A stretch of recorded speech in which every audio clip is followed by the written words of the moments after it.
કેમ બખારો કરે ખોટો ખોટો ઘરમાં શું થયું? વગર ફોકટના વાસણ ઘસતો નથી આ.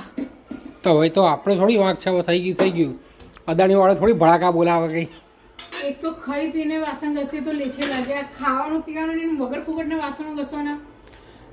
એક તો મનમાં ખુશી થઈ રહી છે કે આ એ બાને બહારનું ખાવા મળશે, ઓવર એક્ટિંગ કરે મારી હરીવરી. નહીં યાર, બહારનું નહીં ખાવું, મને સાચા પાલક પનીર ખાવું છે. કંઈ નહીં, વાંધો નહીં. જો પેલું પનીરની ગ્રેવી અલગ જ છે, તું આ ખાઈ લે પછી એ ખાઈ લે, શું વાંધો? અંદર જે મિક્સર થઈ જશે ને.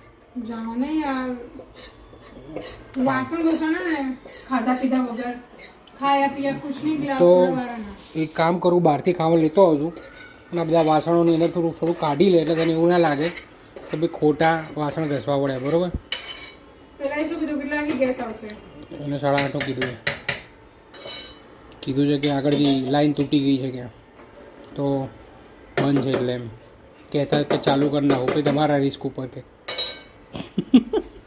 કેટલું ગજબ બને છે. કંઈ નહીં વાંધો નહીં, તું વાસણ ધોઈ નાખ, બીજું શું.